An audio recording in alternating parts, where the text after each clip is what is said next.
হিমিস ক্রিয়েশনে সকলকে স্বাগত। আশা করি তোমরা সকলে খুব ভালো আছো।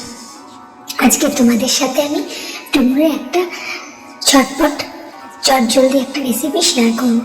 দেখো, আমি ডুমুরগুলোকে ভালো করে খোসাগুলো ছাড়িয়ে নেবো, বীজগুলো নেবো না, বীজগুলো নিলে তিতো হয়, এই জন্য আমি শুধু সাইডের মাংসটা নেব।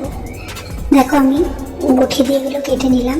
প্রথমে নাইফ দিয়ে কাটছিলাম, তো মনে হচ্ছিলো বটিতে ইজি হবে, নাইফে একটু সামান্য বীজ চলে আসছিল। কেটে নেওয়ার পরে আমি গরম জলে ভাপ দিয়ে নিয়েছি। দেখো, গরম জলে ভাপ নেওয়ার পরে কত পরিষ্কার লাগছে। হালকা সেদ্ধ করেছি আর কি, পুরোপুরি না। এবারে হালকা ভাপ দিয়ে নেওয়া ডুমুরগুলোকে আমি রান্না করব। কী কী মশলা নিচ্ছি দেখো: তেজপাতা, টমেটো, জিরের গুঁড়ো, ধনের গুঁড়ো, হলুদ, লঙ্কা, ছোটো এলাচ, দারচিনি আর কাশ্মীরি মির্চি আর আদা গ্রেট করা। সমস্ত মশলা আমার এগুলো ডুমুর রান্না করতে লাগবে। আর আমি কড়াইতে দিয়ে দিচ্ছি সাদা 1 চামচ তেল। দেখো, 1 টেবিল স্পুন হোয়াইট অয়েল নিয়েছি আমি, রাইস অয়েল। তোমরা চাইলে সর্ষের তেলও করতে পারো, যেহেতু আমি সাদা তেলই খাই, তো সাদা তেল নিয়ে নিয়েছি। এবার তেলটা গরম হয়ে গেলে আমি ফোড়নে কী কী দেবো: তেজপাতা, ছোটো এলাচ আর দারচিনি ছোটো করে রাখা, ওগুলো আমি তেলটা গরম হয়ে গেলে ফোড়নে দিয়ে দেব। এই রেসিপিটা তোমরা অবশ্যই একবার বানিয়ে খেও, যারা যদি কেউ না খেয়ে থাকো। ডুমুর ভীষণ উপকার, ডুমুরে প্রচুর পুষ্টি থাকে, রক্ত পরিষ্কার করে, রক্ত হতে সাহায্য করে এবং আরও অনেক গুণ রয়েছে। এবার দেখো, আমি সাদা জিরে, তেজপাতা, ছোটো এলাচ, দারচিনি গরম হয়ে গেলে আমি আলুগুলোকে দিয়ে হালকা ফ্রাই করে নেব। আলুগুলো ফ্রাই হতে হতে আমি এর মধ্যেই আলুগুলো আর আলাদা করে তুলে রাখবো না, এর মধ্যেই মশলাগুলো দিয়ে দেবো, যেগুলো প্লেটে আমি নিয়ে নিয়েছিলাম। মশলাগুলো দিয়ে এই প্লেট ধোয়া জলটা আমি এর মধ্যে দিয়ে দেবো।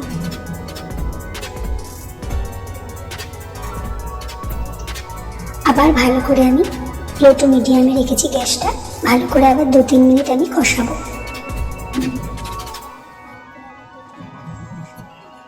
এই রেসিপিটা খেতে ভীষণ ভালো লাগে। আমিও প্রথমে ভেবেছিলাম কেমন লাগবে, কিন্তু খাওয়ার পরে দুর্দান্ত লেগেছে। ডুমুরগুলো আমি দিয়ে দিলাম, কড়াইশুঁটিও দিয়েছি অল্প। ডুমুরগুলোর সাথে কড়াইশুঁটি, আলু, মশলা সব ভালো করে কষিয়ে নেব। দেখো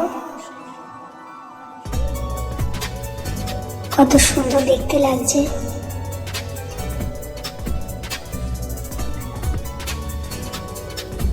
ভালো করে কিছুক্ষণ 2-3 মিনিট কষানোর পরে আবার সামান্য একটু জল দিয়ে আমি আবার কষিয়ে নেব। দেখো,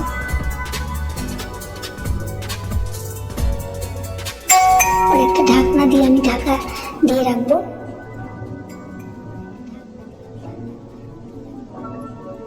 দেখো, আবার আমি ফিরে এলাম। মোটটা অলমোস্ট সেদ্ধ হয়ে গেছে, যেহেতু আমার হাফ দেওয়া ছিল, সেই জন্য বেশিক্ষণ লাগলো না।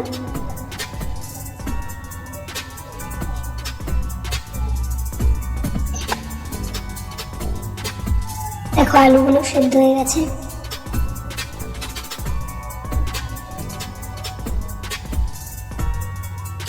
যাদের রক্ত কম বা যাদের শরীরে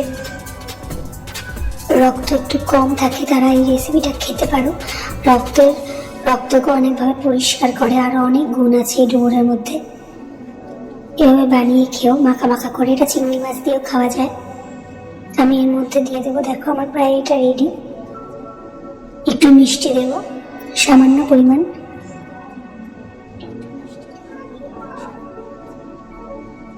মিষ্টিটা দিয়ে আমি ভালো করে আবার নাড়িয়ে নেব। দেখো, 1 চামচ ঘি দিয়ে দিলাম, গাওয়া ঘি। পুরোপুরি নিরামিষ রেসিপি এটা, এর মধ্যে কোনো পেঁয়াজ রসুন লাগে না।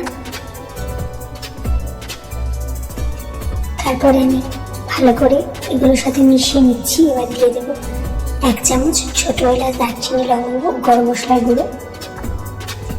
আগে থেকে আমার গরম মশলা গুঁড়ো করা রয়েছে, সেই গুঁড়োটা আমি 1 চামচ দিয়ে দেবো। দুর্দান্ত একটা গন্ধ বেরোচ্ছে।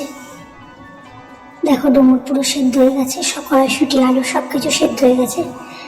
এবার আমি আমার রান্নাটা প্রায় রেডি, এবার আমি এটাকে নামিয়ে নেব। এটা গরম ভাত, রুটি, পরোটা সব কিছুর সাথে ভালো লাগে। তোমরা অবশ্যই বানিয়ে খেও। গরম মশলা দিয়ে দিলাম, যেহেতু ছোট বাচ্চা খাবে এই জন্য ওই লঙ্কাটাকে বেশি করে কাটলাম না, আস্ত রয়েছে। যাই যেরকম ঝাল খাও সেরকম দেবে। দেখো পুরো রেডি আমার ডুমুরের ডালনা, ঝটপট সহজ উপায় বেরিয়ে যায়। এবার আমি গরম ভাতের সাথে, দুর্দান্ত লাগছিল খেতে। তোমরা অবশ্যই একবার বাড়িতে ট্রাই করো। সবাই ভালো থেকো, সুস্থ থেকো। অনেক অনেক ধন্যবাদ এতক্ষণ ধরে আমার ভিডিওটা দেখার জন্য। সবাইকে টাটা। আবার একটা নেক্সট ব্লগ বা রান্না নিয়ে তোমাদের সামনে হাজির হব।